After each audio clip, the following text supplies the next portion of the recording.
La diffusion vient de démarrer. Tous les participants sont en mode écoute seul.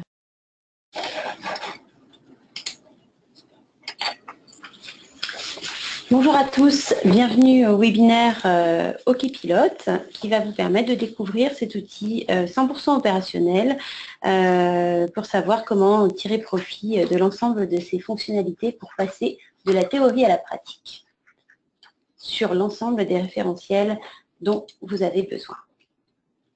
Tout d'abord, un petit point technique. Si vous avez des questions sur le contenu du webinaire en direct, on peut y répondre. On collectera vos questions, nous y répondrons à la fin. Si toutefois l'ensemble des questions ne peuvent être abordées, vous aurez les réponses a posteriori par email. Si vous constatez un problème technique aussi, n'hésitez pas à nous le signaler, tel que son ou image. Pensez à activer le son de votre ordinateur et si vous n'avez pas de son, vous pouvez aussi appeler le numéro qui s'affiche sur votre écran. Donc pour vous faire un petit rappel en fait concernant les raisons pour lesquelles on a décidé de développer un outil comme OKPilote, on a constaté que la plupart de nos clients avaient un contexte vivaient dans un contexte et avaient des enjeux bien particuliers, comme le fait de pouvoir gagner la confiance de leurs clients, de faire toujours mieux avec ce que vous avez, d'innover constamment. C'est vrai que les normes volontaires présentent dans ce type de contexte une marque de confiance dans les relations que vous pouvez avoir avec vos partenaires. Mais passer justement de la théorie de la norme à la pratique, ce n'est pas toujours simple. On a rarement une norme sur sa table de chevet. Donc, on a essayé de vous procurer un accompagnement sur mesure qui vous permette de passer d'un référentiel à sa mise en application dans votre organisation. Donc, pour bien comprendre son contenu et vous l'approprier surtout, vous situer par rapport aux pratiques et aux exigences de ce référentiel et aussi, bien entendu, puisque c'est là tout l'essentiel aussi de l'outil, de gérer au quotidien les actions à mettre en œuvre pour mettre en application les exigences prévues dans le référentiel. Donc le logiciel en ligne OKPilote est là pour vous aider et piloter progressivement vos démarches de performance. Donc j'insiste, je réponds à certaines des questions qui nous sont parvenues par mail. On va vraiment vous présenter l'outil OKPilote ici et non pas forcément ce qu'est une démarche qualité ou rentrer dans le contenu des référentiels. J'espère que vous trouverez la plupart des réponses à vos questions. Si toutefois vous voulez en savoir plus sur certains référentiels, n'hésitez pas à nous le dire et on transmettra vos demandes à qui de droit. Donc l'outil OKPilote est présenté selon trois grands modules. Premièrement, l'auto-évaluation qui permet à tout un chacun de se situer par rapport aux exigences de la norme avec une grille de contrôle traduite en exigences par des experts. Et surtout, l'essentiel de visualiser immédiatement son évaluation, sa performance, avec un nombre illimité d'évaluations pour piloter sa progression. On regardera ensuite dans l'outil comment ça se met en œuvre. Le pilotage, c'est pour gérer au quotidien votre démarche et intégrer des documents de preuve, alerter automatiquement l'ensemble des collaborateurs concernés et qui ont accès à l'outil. Bien entendu, OKPilote a un accès sécurisé et des données hébergées en France sur un serveur dédié. Vous permet une autonomie totale puisqu'il n'y a aucune installation requise. C'est un outil en mode SaaS, Software as a Service. Il est multiréférentiel, multisite, multi-utilisateur et multilingue et très intuitif et ergonomique, vous le verrez pendant la présentation de l'outil. Les rapports graphiques et chiffrés que l'on vous propose dans l'outil OKPilote sont extrêmement simples à générer et peuvent être exportés en format JPEG, PNG, PDF et réexploités ensuite dans des présentations type présentation PowerPoint qui vous serviront grandement, notamment en revue de direction. Donc, ça va vous permettre, pour les personnes qui sont en multisite, d'évaluer l'ensemble de vos entités, de gérer aussi, générer sous Excel des rapports d'évaluation et d'observer vos évolutions d'évaluation d'une période à une autre.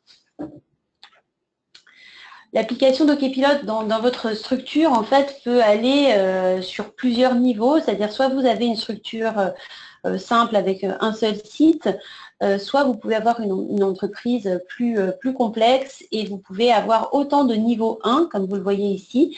Vous avez le niveau 1 groupe, vous pouvez avoir ensuite autant de sous-groupes que vous le souhaitez au moment du paramétrage.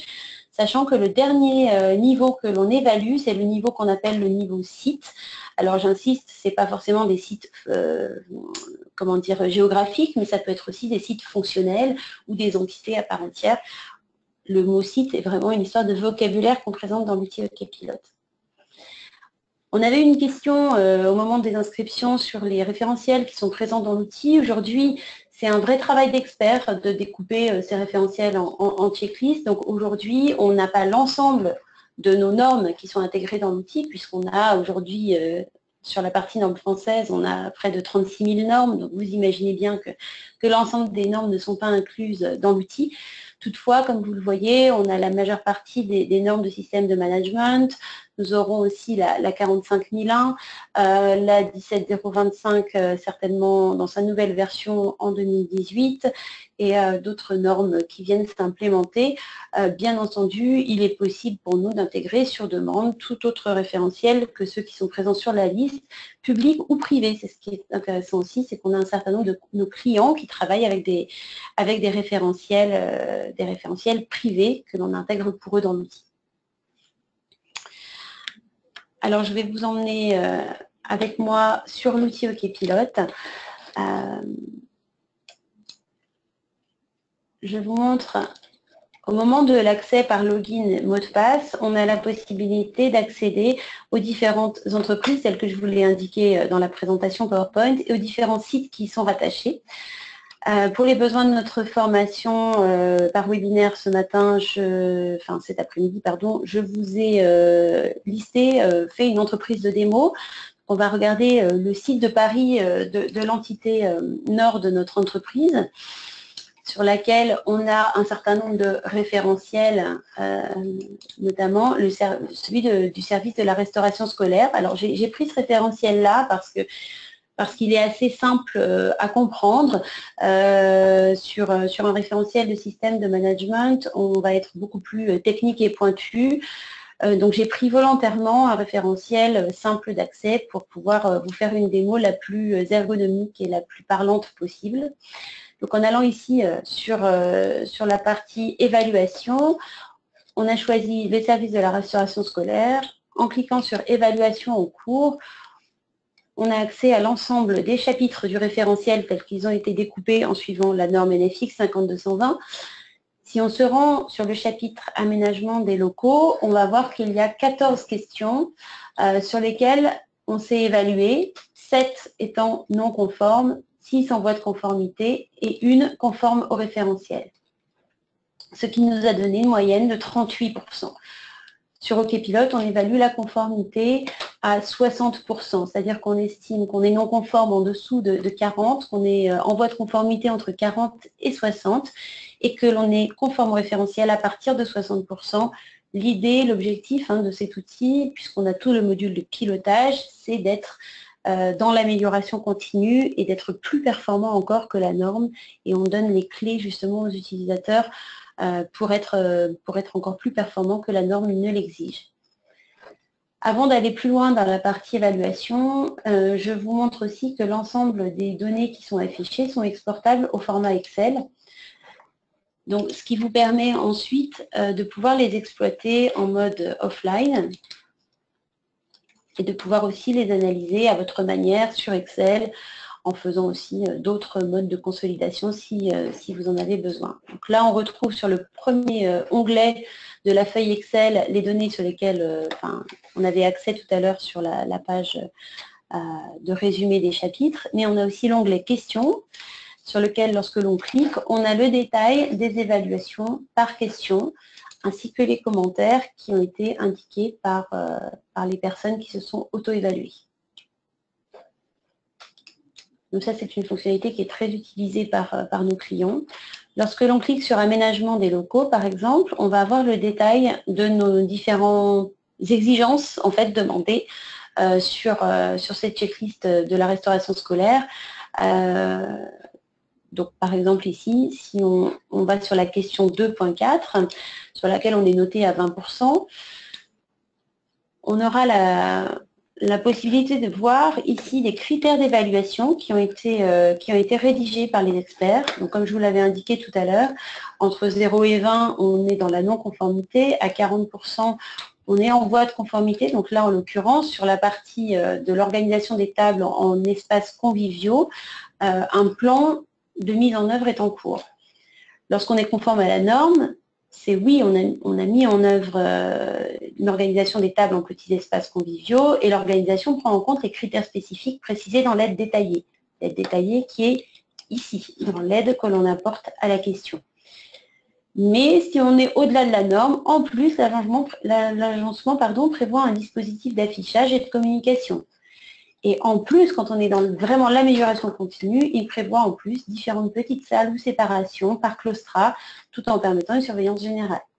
Donc voilà, l'idée c'est d'essayer d'aiguiller en fait un maximum l'utilisateur dans son auto-évaluation par ses critères d'évaluation. Donc par exemple ici, on s'est noté avec une note de 20%. En commentaire, on a indiqué que la mise en œuvre était à l'étude, que l'organisation devra prendre en compte les critères de la norme et qu'un dispositif d'affichage et de communication devra être mis en place, ainsi que des claustras et des plantes pour la convivialité. Donc il faut voir, on a noté dans les notes internes, voir avec le directeur du restaurant pour la mise en place. Si on a besoin d'un peu plus d'aide, en fait, on peut cliquer sur afficher aide détaillée et on a ici des aides d'aménagement de locaux qui peuvent nous guider dans la mise en place d'un plan d'action associé.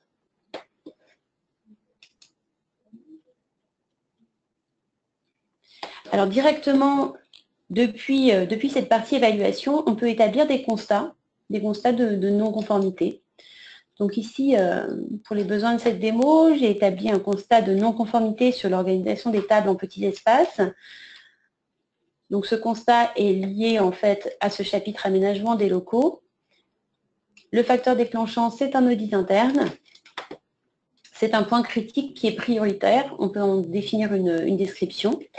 Et indiquer un responsable qui va être notifié dès la création du constat et X semaines, jours ou mois avant échéance, avec la possibilité aussi éventuellement de notifier aussi toutes les personnes qui sont en saisie sur ce site au moment de la création du constat.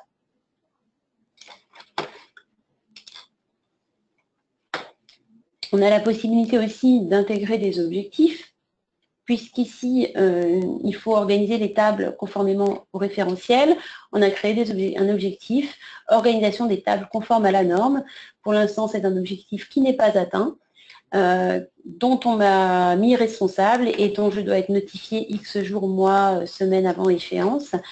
On retrouve ici notre constat lié, qui était le constat qu'on a créé tout à l'heure. Et ici aussi des actions en fait qu'on a mis en place, que je vais vous montrer là aussi, qui sont accessibles aussi depuis ce menu-là. Donc mise en place de plantes et de claustras dans la cantine. Il y a aussi une autre action, mise en place d'un groupe de travail sur l'organisation du réfectoire. Donc on a mis en place ce groupe de travail sur l'organisation du réfectoire. Suite à un audit interne, on a des objectifs et des constats que l'on peut là aussi lier.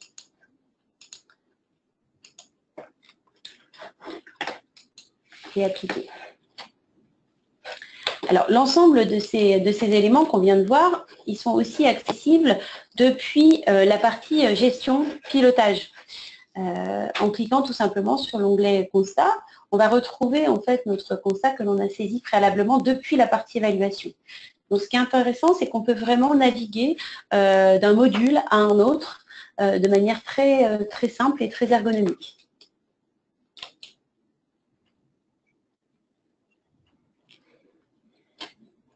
Sur la partie évaluation, si on veut aller un peu plus sur la génération de rapports, en fait, au-delà du rapport Excel qu'on a vu tout à l'heure, on a la possibilité de visualiser les résultats de son évaluation directement de manière graphique.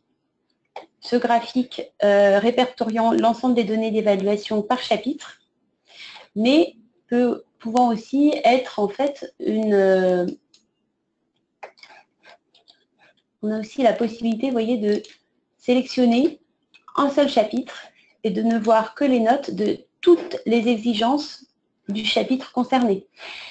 et l'ensemble de ce graphique peut être exportable en PDF, PNG ou en image vectorisée. Donc, c'est des choses que vous pouvez ensuite réutiliser dans vos diverses présentations, sachant que là, on a choisi, par exemple, de voir les données d'évaluation de l'audit interne qui avait été effectué sur le site de Paris pour l'entité Nord en juin 2017. On peut aussi choisir de visualiser les données d'évaluation qui ont été faites en auto-évaluation et non pas en audit interne cette fois, pour le même site. Donc là, pour la démo, j'ai estimé que l'auto-évaluation n'était plus généreux sur l'auto-évaluation. Donc on voit ici que les notes d'auto-évaluation sont meilleures que pour l'audit interne. Lorsqu'on est en revue de direction, c'est très utile ce type de graphique puisqu'ils sont cliquables là aussi. Donc si on a une note qui est dans l'orange, par exemple, on va cliquer sur la partie orange pour essayer de voir pour quelles raisons on est mal noté sur cette partie-là. Sachant qu'il peut y avoir aussi des documents de preuve qui ont été sélectionnés et ajoutés à un critère d'évaluation de manière à comprendre les raisons pour lesquelles on est sur une notation à 80, à 20 ou à 40%.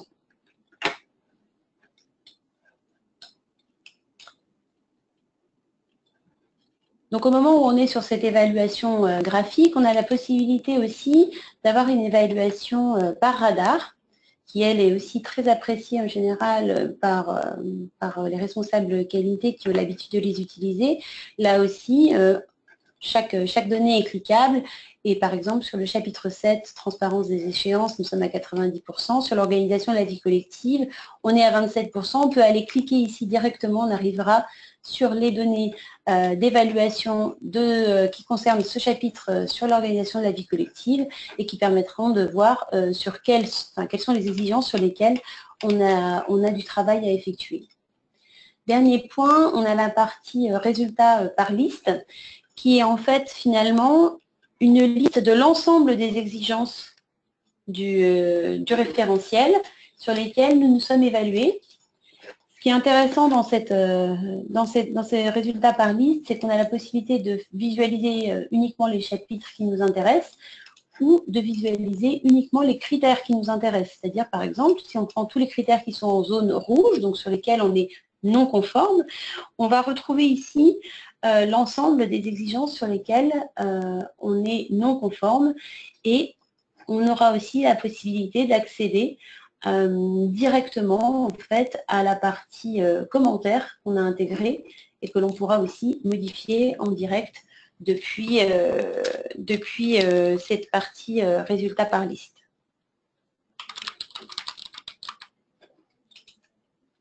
Dans le résultat par liste, on a la possibilité de voir aussi si un document de preuve a été lié au cours de l'évaluation. Autre fonctionnalité intéressante dans OKPilot, c'est l'évolution en fait d'une évaluation à une autre, d'un instant T à un instant T plus 1, ou d'une évaluation faite par exemple en audit interne ou en auto-évaluation ou en audit externe. Donc là, c'est vrai que c'est une fonctionnalité qui intéresse beaucoup aussi nos différents clients utilisateurs. Les deux derniers chapitres de cette partie évaluation vont concerner plutôt des entreprises qui sont en multisite. Donc ici, j'ai créé une entité Nord et j'ai créé bien sûr une entité Sud.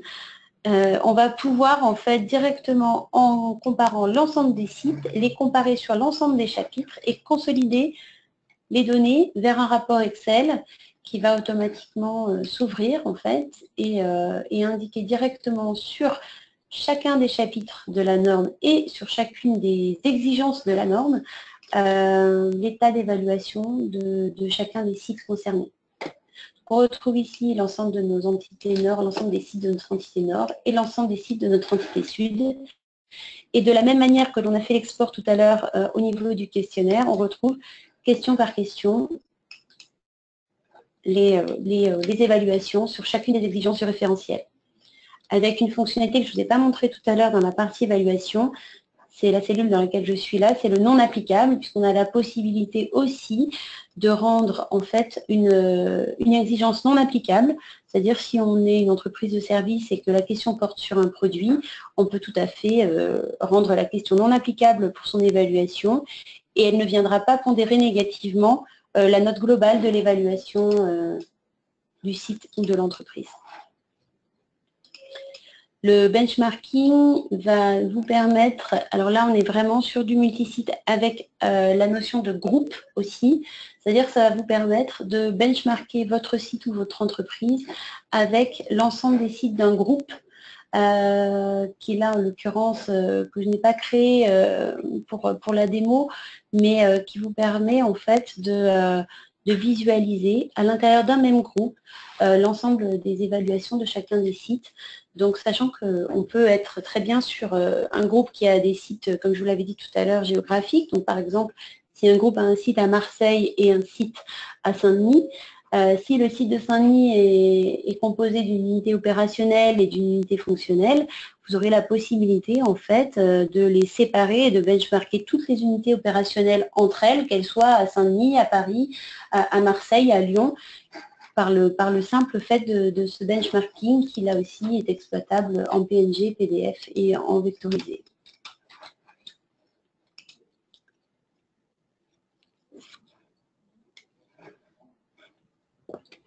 L'ensemble des ressources documentaires, vous pouvez les saisir au préalable dans l'onglet ressources en fait. Donc la partie, l'onglet ressources ne comporte pas de documents au moment de la souscription de l'abonnement, puisqu'en fait, c'est à vous de remplir avec l'ensemble des documents de votre entreprise ces parties gestion documentaire et conformité légale. Ici, par exemple, pour les besoins de la démo, j'avais intégré différents documents sur l'aménagement de la cantine scolaire. Il est possible ensuite d'intégrer aussi des bases légales au niveau national, régional ou autre au sein de l'outil. Si vous fonctionnez déjà par processus, vous avez la possibilité, je vais vous le montrer sur une autre entité que je gère, par exemple le site de Batigest, vous avez la possibilité d'intégrer une cartographie des processus en fait sur 3 niveaux. Donc ça c'est vraiment si vous fonctionnez par processus et chaque pilote de processus peut être indiqué ici et aura accès directement à l'ensemble des constats, objectifs, actions et risques qui lui sont, ainsi que les documents qui lui sont annexés. Donc ça vous permet aussi un croisement avec vos pilotes de processus. Si vous ne travaillez pas par processus, cette fonctionnalité n'est bien entendu pas obligatoire à utiliser. Donc vraiment j'insiste sur ce point-là. J'ai fait un rapide, parce qu'on essaye de faire des webinaires qui puissent être suffisamment rapides pour ne pas vous prendre trop de temps. En tout cas, voilà, j'ai voulu vous montrer un maximum de choses en un minimum de temps. Je vais essayer maintenant de vous montrer un petit peu des verbatims de clients qui travaillent avec nous depuis plusieurs années maintenant et qui ont des utilisations diverses et variées, aussi bien des grosses entreprises que des consultants, que des réseaux en fait d'associations familiales, en l'occurrence l'UNAF, qui vraiment l'utilisent au jour le jour avec plusieurs entités ou directement pour une structure unique. Ce qui ressort vraiment, c'est un outil structurant, pédagogique et convivial qui permet d'avoir tous les mêmes langages et d'analyser les risques et de gérer les plans d'action de manière optimale et surtout en commun avec les opérationnels, ce qui n'est pas toujours simple quand on est dans un département qualité, de travailler main dans la main avec les opérationnels directement via des outils comme ça fédérateurs. Alors, à l'issue de ce webinaire, si vous le souhaitez, sachez que vous avez la possibilité d'avoir un test gratuit pendant 15 jours. Et pour cela, il vous suffit de contacter notre support client. Donc, vous voyez les coordonnées s'afficher sur cette slide. Ils vous établiront une offre de prix en fonction du périmètre souhaité, du nombre de sites et d'utilisateurs souhaités. N'hésitez pas à renseigner tout cela aussi. Pour information, le service OK Pilote, c'est un service d'abonnement annuel, donc de date à date, hein, pas en année civile. Donc voilà pour ce qui concerne la partie un peu plus administrative. Donc maintenant, il nous reste quelques minutes pour que vous puissiez poser des questions, éventuellement aborder certains points. Alors, on a eu quelques questions. Alors, quelqu'un nous a demandé si on était limité dans la gestion documentaire, c'est-à-dire est-ce qu'on a une limite de poids de documents ou est-ce qu'on a une limite sur les formats de fichiers. Donc, sachez que vous pouvez intégrer tout type de fichiers dans l'outil de gestion documentaire et qu'il n'y a aucune limite de poids sur cette partie-là, sachant que c'est un outil qui est hébergé sur un serveur dédié. D'ailleurs, ça répond à une seconde question qu'on avait reçue, c'est est-ce que l'hébergement se fait sur le serveur de l'entreprise? Donc, l'hébergement se fait sur un serveur dédié. Pour rassurer aussi tout le monde, donc j'avais parlé du système de HTTPS de sécurisation de données. Par rapport aux données hébergées sur le serveur, il y a une sauvegarde aussi des données qui est faite chaque nuit et qui est faite aussi chaque semaine sur un serveur distant tiers. Et que, bien entendu, les sauvegardes chiffrées sont cryptées et sont chiffrées durant le transport et aussi le stockage. Alors, autre point qu'on nous avait, autre question qu'on nous a posée, est-ce que toutes les normes sont présentes ou s'agit-il que des normes de qualité ou d'organisation? Donc là, j'avais un peu répondu par rapport à ce qui avait été présenté dans les slides. Donc, toutes les normes ne sont pas présentes. On a des normes de qualité et d'organisation, des normes de système de management, mais on a aussi des normes de service qu'on propose dans l'outil. Et bien entendu, toute autre norme qui serait intéressante à intégrer dans l'outil, on est prête aussi à pouvoir les intégrer, dans l'outil OKPilot. Est-ce que d'autres questions éventuellement sont posées?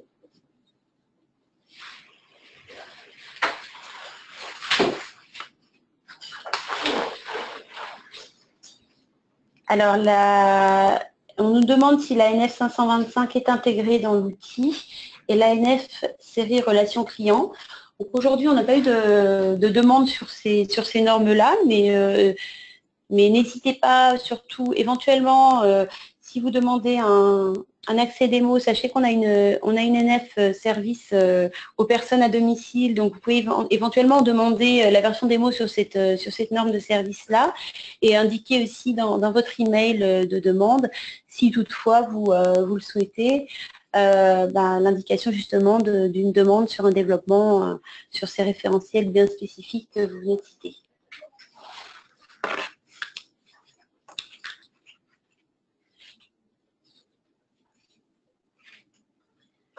Alors, à l'AFNOR, pour le déploiement opérationnel d'OKPilot, c'est vrai que si on est sur des structures assez conséquentes, sur du multisite, on a un vrai accompagnement avec une possibilité de formation. On peut faire intervenir aussi des consultants pour vous accompagner. Donc on a un vrai accompagnement sur la mise en place de l'outil, sachant que avant la mise en place, déjà avant la formation, il y a un réel besoin d'accompagnement, notamment sur la définition de ce que je vous ai indiqué là, que je réaffiche à l'écran, c'est l'application d'OKPilot dans votre entreprise, c'est-à-dire à savoir de quelle manière, quelles sont les données de sortie que vous voulez voir apparaître, quels sont les benchmarks que vous voulez effectuer. Donc toutes ces questions-là, on se les pose en amont pour pouvoir ensuite déployer au mieux l'outil dans votre structure. On nous demande aussi si la NF 345 est intégrée dans l'outil. Donc là, même combat que la NF 525, je suis désolée pour l'instant, elle n'est pas intégrée dans l'outil, mais par contre, même proposition que pour la question précédente, si vous souhaitez un accès test à l'outil ou tout simplement savoir si la norme peut être déployée, n'hésitez pas à nous en faire part sur l'email que je vais afficher à nouveau ici, afnor-édition@afnor.org. Concernant la 13485, c'est une norme qu'on nous a demandé aussi très récemment. Donc en ce moment, je suis en relation avec un consultant auditeur expert pour rédiger la norme. la checklist pardon, sur cette norme. Donc en effet, la NF-EN ISO 13485 sur les dispositifs médicaux sera, je pense, une des prochaines nouveautés avant la fin de l'année 2017. Alors on nous pose une question sur la charge de travail estimée lors d'un déploiement en interne. Alors là, j'ai envie de vous dire, ça dépend de plusieurs facteurs, c'est-à-dire soit, premier facteur, ça va être votre degré de maturité au préalable sur le référentiel concerné. Si vous avez déjà une démarche intégrée et un degré de maturité important sur le référentiel, ça va être forcément plus rapide. Autre chose aussi, ça va dépendre de la volonté, de votre volonté d'implication ou non des opérationnels. En tout cas, une chose est sûre, c'est que si on implique des opérationnels, il faut les impliquer dès le départ et les former aussi dès le départ. Donc, soit on forme, nous, les référents qualité de l'entreprise qui vont ensuite former eux-mêmes leurs opérationnels, mais en tout cas, il y a un vrai suivi qui est nécessaire, un pilotage pour le démarrage. C'est comme tous les nouveaux outils, hein, il faut un accompagnement aussi par les personnes en interne auprès des opérationnels.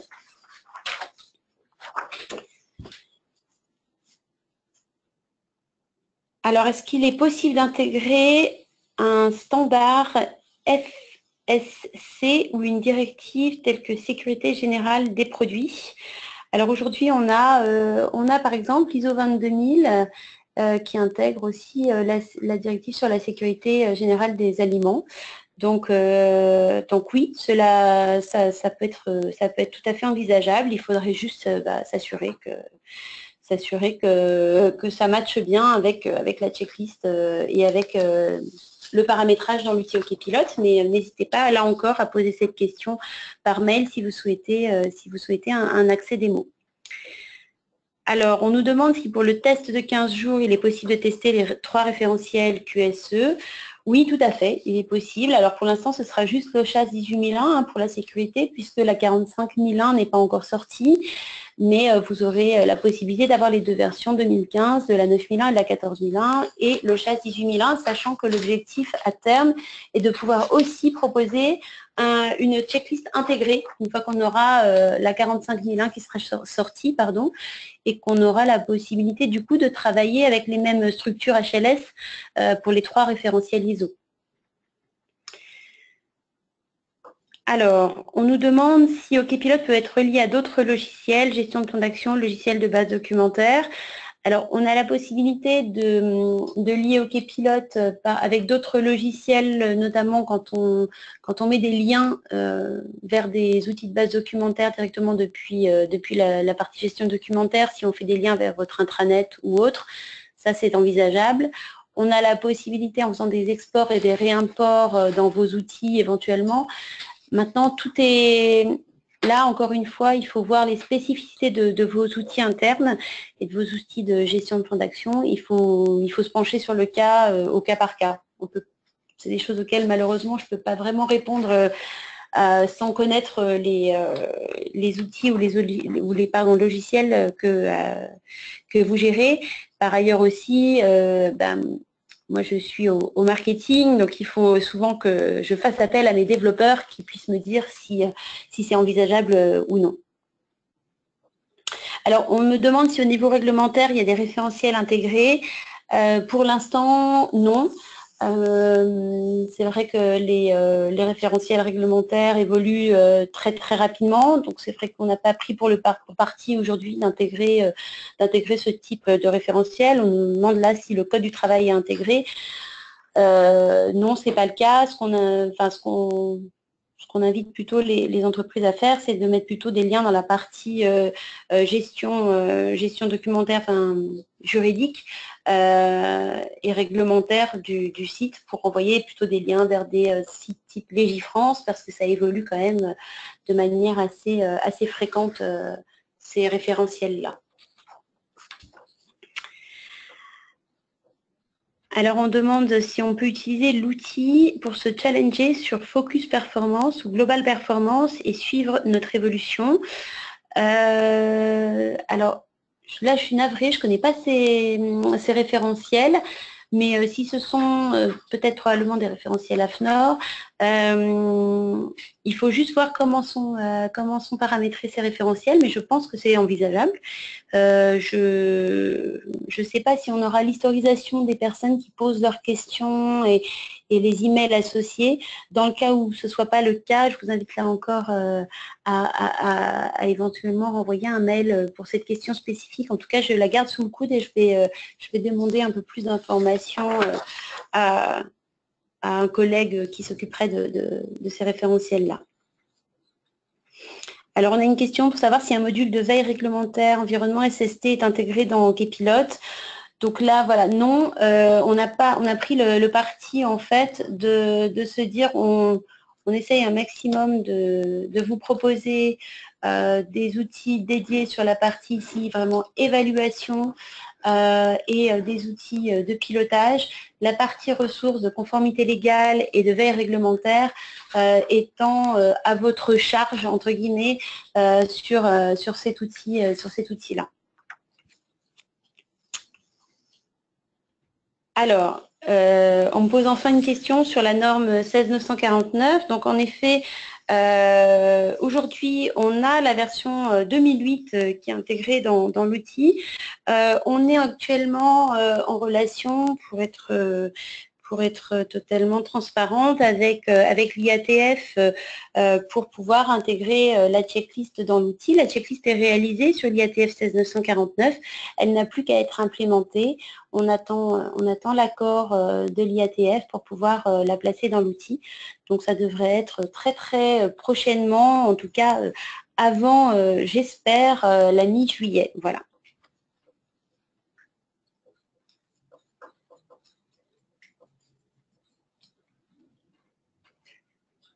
Alors, on me dit qu'il y a une dernière question. J'attends qu'on me la transmette. Je suis navrée du petit délai de latence, mais les questions arrivent sur le poste du modérateur et non pas de l'animateur, pour vous expliquer les petites raisons techniques. Alors oui, la 17025, l'idée c'est d'attendre l'année prochaine pour que ce soit la version 2018 qui soit intégrée, bien entendu, donc de ne pas forcément faire un travail sur une version antérieure qui serait obsolète dès l'année prochaine. Donc en effet, la 17025, ce sera sa version 2018.